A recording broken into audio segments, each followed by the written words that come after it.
రాజు భారతదేశంలో మరాఠా సామ్రాజ్యాన్ని స్థాపించిన హిందూ మహారాజు శివాజీ మహారాజ్ భవానీదేవి భక్తుడు. ఒకరోజు భవానీదేవి శివాజీకి దర్శనమిచ్చి ఒక ఖడ్గాన్ని బహుకరించిందని, ఆ కత్తి 60 కేజీల బరువు ఉంటుందని, దానితోనే శివాజీ మహారాజ్ అనేక యుద్ధాల్లో పాల్గొని విజయం సాధించాడని ఒక కథ ప్రాచుర్యంలో ఉంది. సో అటువంటి 60 కిలోల బరువు గల కత్తి శివాజీ వద్ద నిజంగానే ఉందా? దాని వల్లనే శివాజీ విజయాలు సాధించాడా? ఒకవేళ ఉంటే ఆ కత్తి ఇప్పుడు ఎక్కడుంది అనే విషయాలు మీతో షేర్ చేయబోతున్నాను.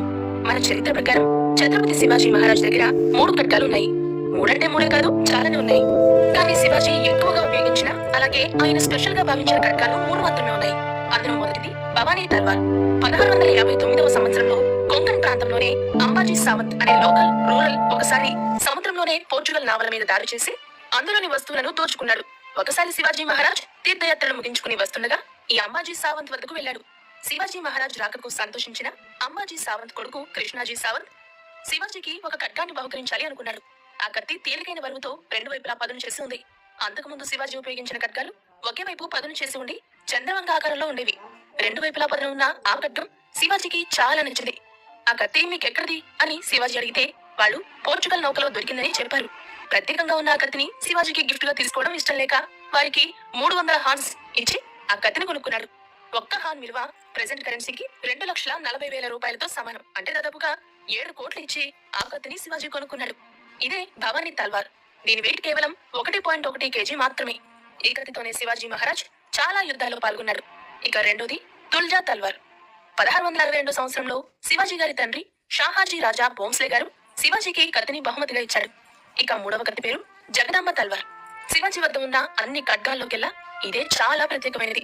కొంకల్లో కృష్ణాజీ సామంత వద్ద కొండ కత్తి వంటిదే తన సైనికులు కూడా కావాలని భావించి స్పెయిన్ దేశం నుండి వేల కొద్ది light weight and 2 side sharp చేసి ఉన్న కత్తులను కొనుగోలు చేశాడు.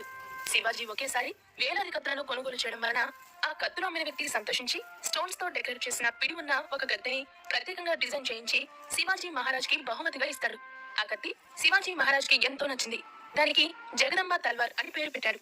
ఈ కత్తితో కూడా శివాజీ మహారాజ్ అనేక యుద్ధాలు చేసి గెలిచాడు. అండ్ ఇప్పుడు జగదంబ తల్వార్ లండన్ లోని రాయల్ ఆల్బర్ట్ మ్యూజియం లో ఉంది. ఇక ప్రచారంలో ఉన్న భవానీదేవి శివాజీకి ప్రసాదించిన 60 కేజీల ఖడ్గమే తుల్జా తల్వార్ అని అనుకుంటారు.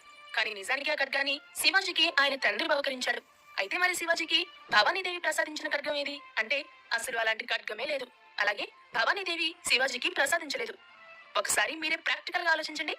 ఈ కాలంలో దేవుడు ప్రత్యక్షమవడం ఏంటి, 60 కేజీల కత్తిని బహుమతిగా ఇవ్వడం ఏంటి?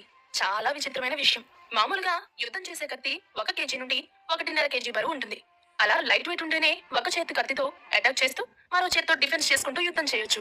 అలాంటిది 60 కేజీల కత్తి అంటే ఎంతటి వీరుడైనా దాన్ని లిఫ్ట్ చేయాలంటే 2 చేతులు ఉపయోగించాల్సి ఉంటుంది. ఇక దాంతో గంటల కొద్ది అటాక్ చేస్తూ యుద్ధం చేయడం ఎలా కుదురుతుంది? It's highly impossible. బ్లైండ్ గా నమ్మే వాళ్ళు అలా నమ్ముతున్నారు. కానీ లాజికల్ గా ఆలోచించే ఎథిస్ట్ అయితే దేవుడు ప్రత్యక్షమయ్యాడు అనే స్టేట్మెంట్ నే కొట్టిపారేస్తారు. ఒకవేళ శివాజీ వద్ద 60 కేజీల కత్తి ఉంటే ఉండొచ్చు.